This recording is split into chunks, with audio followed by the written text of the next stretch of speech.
बिस्मिल्लाहिर्रहमानिर्रहीम। अस्सलाम वालेकुम नाज़रीन, आप यूट्यूब चैनल देख रहे हैं। मैं इमरान ख़ान हूँ। पाकिस्तान में 14 अगस्त मनाई गई जश्न आज़ादी, और भारत में 15 अगस्त मनाई गई, वो उनका जश्न आज़ादी। और दोनों में फ़र्क जो हम वीडियो देखते हैं, तस्वीर देखते हैं, तो एक वाज़ेह फ़र्क है जो वहाँ से और यहाँ से अलग अलग पिक्चर पेश करता है। पाकिस्तान के अंदर जो मरकज़ निगाह या जो मरकज़ी हैसियत जिस शख्सियत को मिली तकरीबात के अंदर, वो फील्ड मार्शल आसिम मुनीर है, एक सरकारी मुलाजिम, एक फ़ौजी ऑफिसर जिसने रिटायर हो जाना है और जो एक्सटेंशन के ऊपर है। जबकि भारत में जो मरकज़ निगाह था या जिसे मरकज़ी किरदार कहा जा सकता है, वो वहाँ का मुंतखब वज़ीर आज़म था। ये फ़र्क है पाकिस्तान में और भारत में, और यही फ़र्क पाकिस्तान को बहुत पीछे ले गया। इस फ़र्क को अगर हम ख़त्म कर देते ना, तो आज पाकिस्तान भी आगे निकल जाता, बांग्लादेश की तरह, भारत की तरह। बहुत सारे लोगों को जब हम ये कहते हैं ना, शर्म आनी चाहिए हमें बतौर कौम और बतौर मुल्क कि हम अपने मुखालिफ भारत से कितने पीछे रह गए बहुत सारे मैदानों में। अब लोग ये कहते हैं कि भारत क्योंकि बहुत बड़ा मुल्क है तो इसलिए उसको आगे जाना ही था। तो ज़रा कंपैरिजन मैं आपके सामने एक रख देता हूँ। भारत और पाकिस्तान का अगर आप मवाजना करें ना रकबे के लिहाज से, तो भारत 4 गुना बड़ा है, 4.1 गुना भारत बड़ा है पाकिस्तान से रकबे के एतबार से। लेकिन अगर आबादी के एतबार से आप भारत और पाकिस्तान का मवाजना करें तो भारत 5.67 गुना पाकिस्तान से बड़ा है,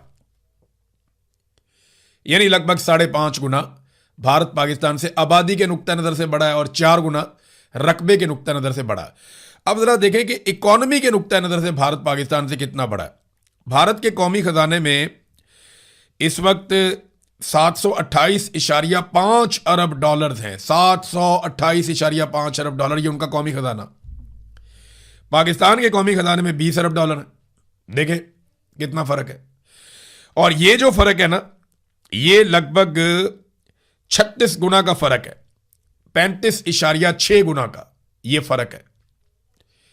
यानी रकबे में भारत 4 गुना और आबादी में 5.5 गुना ज्यादा है, जबकि जो कौमी खजाने में पैसे पड़े हुए हैं उनके एतबार से वो 36 गुना पाकिस्तान से आगे है। अब ये तो हमारी नालायकी है ना, हमारा निकम्मापन है। फिर अगर आप ये देखें कि एक्सपोर्ट्स पाकिस्तान की कितने, जब बांग्लादेश भी इसमें पाकिस्तान से आगे है, ये भी आप अपने ध्यान में रखिएगा। पाकिस्तान के बाद 20 अरब डॉलर है, तो बांग्लादेश के बाद लगभग 36 अरब डॉलर से जायद है एक्सपोर्ट्स। ये बहुत इंपॉर्टेंट चीज़ होती है कि कोई मुल्क कितनी चीज़ें बनाकर बैरूनी दुनिया में भेजता है और उसको एक्सपोर्ट करता है, पूरी दुनिया को क्या बनाकर देता है जिससे वो मुल्क पैसा बनाता है। तो एक्सपोर्ट्स के मैदान में भारत जो है वो साल 2026 के डाटा के मुताबिक 863 अरब डॉलर्स की एक्सपोर्ट करने जा रहा है।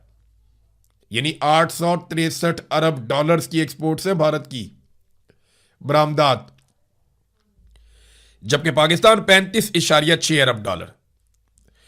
और यहां पे जो फर्क है वो 24.24 गुना का फर्क है, यानी 24 गुना से भी ज्यादा फर्क है भारत और पाकिस्तान के बीच में। और बांग्लादेश भी 48 अरब डॉलर से जायद की एक्सपोर्ट्स कर रहा है, यानी पाकिस्तान से तो इसकी भी बहुत ज्यादा है। तो जहां मुकाबला करना है वहां हमसे मुकाबला होता ही नहीं।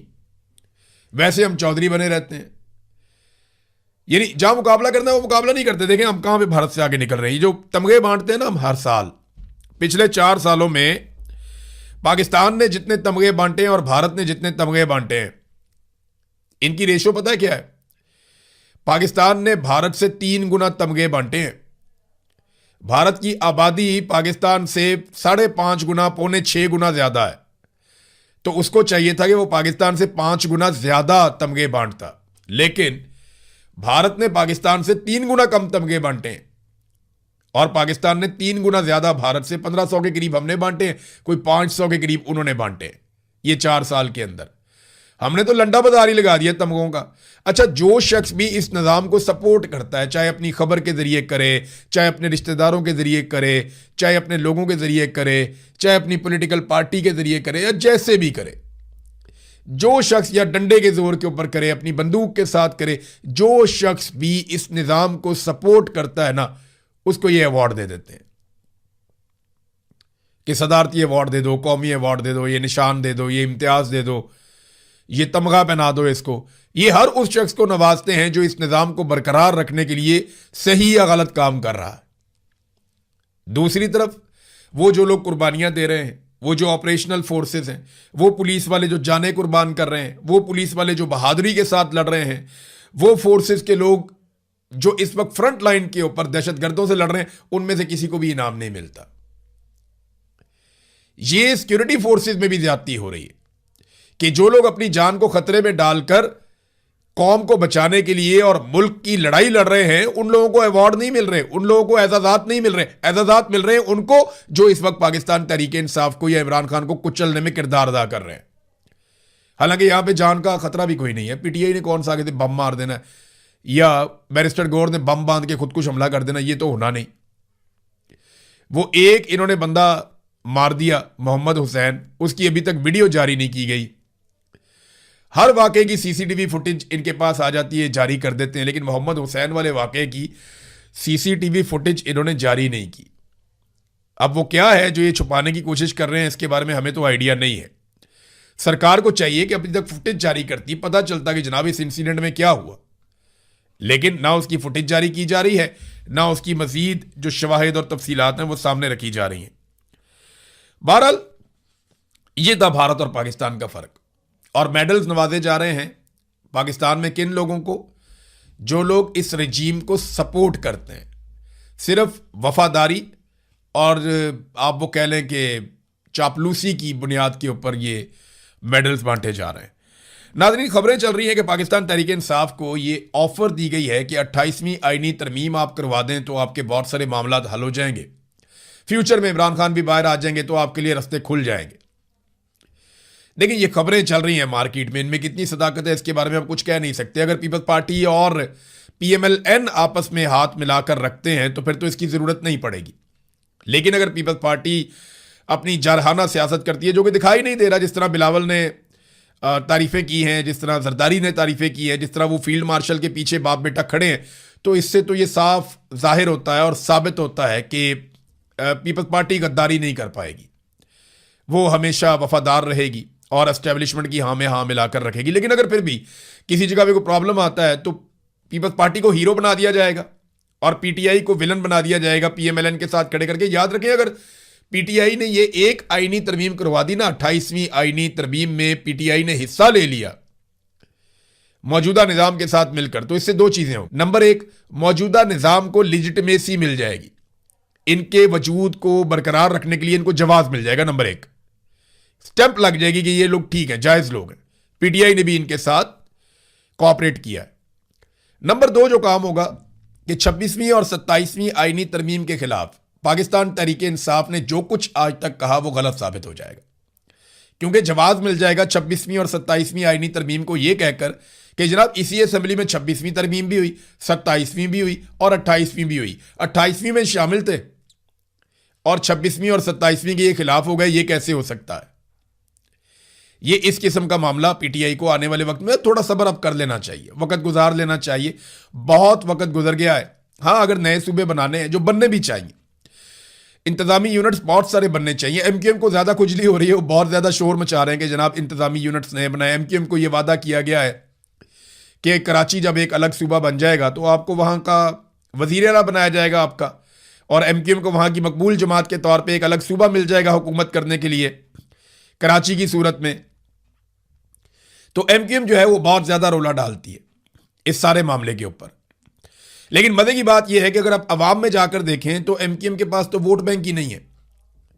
ये तो हर दफा फॉर्म 47 आसिम मुनीर साहब नहीं दे पाएंगे। कब तक देंगे? अभी तक तो देते चले आ रहे हैं, लेकिन क्या हर दफा दे पाएंगे?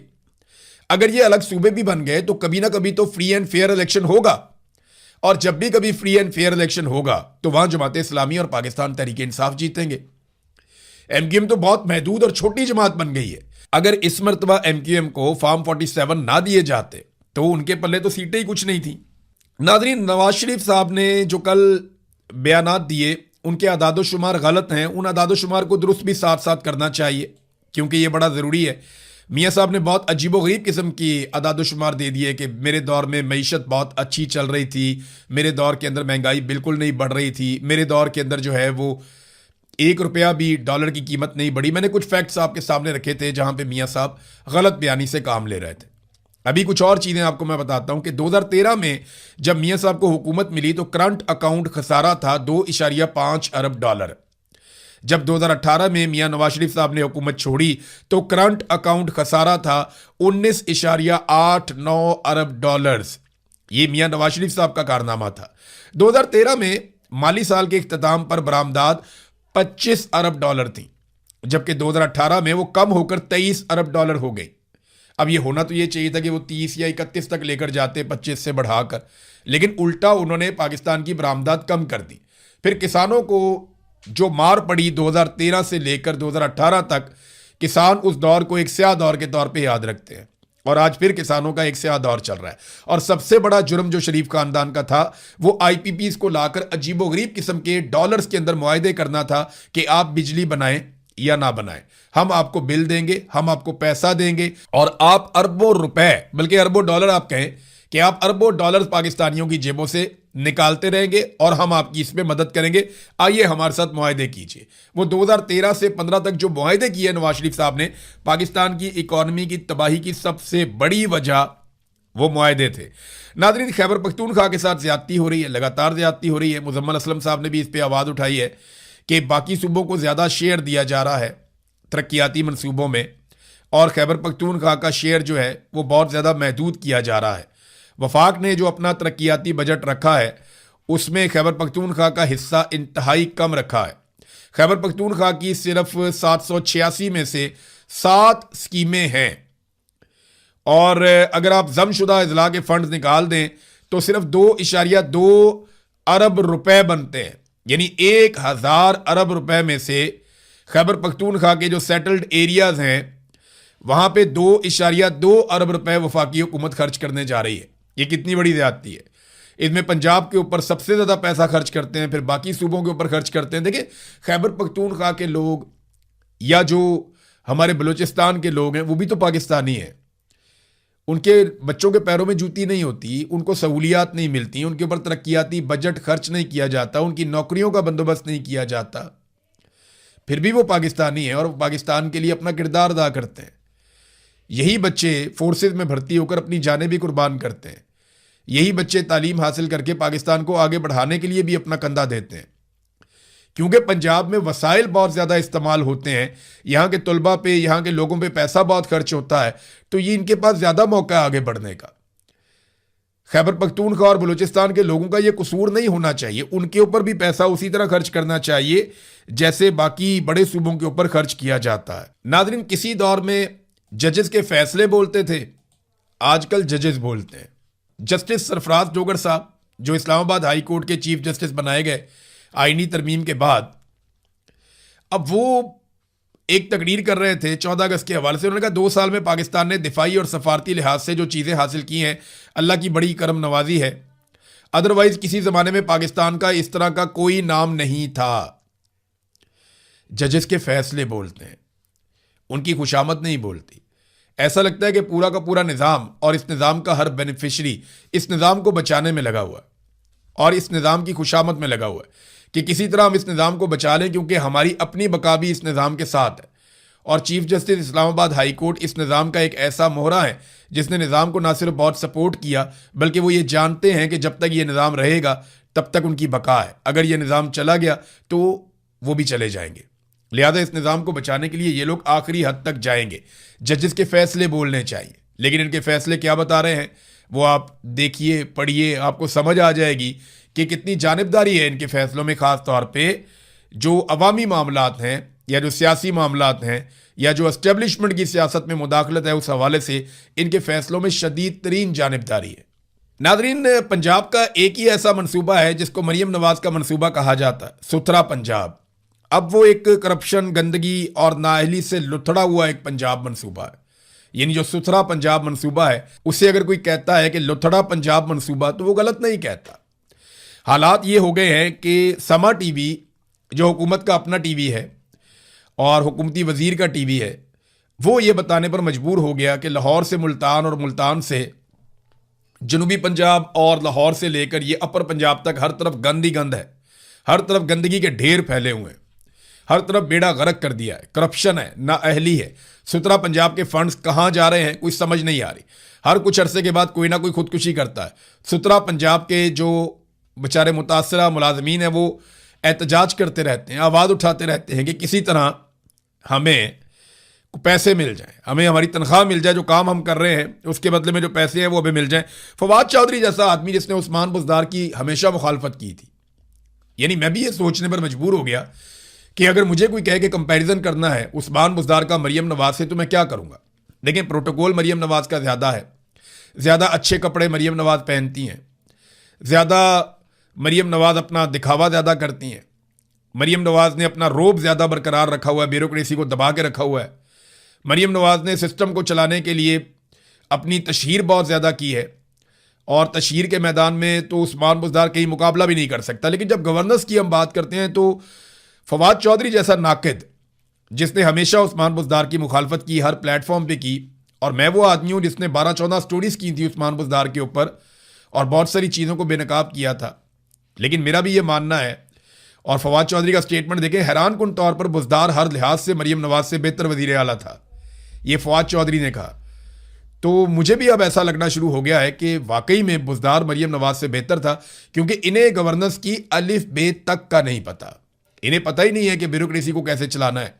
इन्हें आइडिया, हर चीज़ में सिर्फ इनको डंडा इस्तेमाल करना है, क्योंकि डंडे के बलबूते के ऊपर ये इक्तदार में आए, उसके अलावा इनके पास है कुछ नहीं। तो अब तक के लिए इतना ही। अपना ख्याल रखिएगा, अपने चैनल का भी। अल्लाह हाफ़िज़।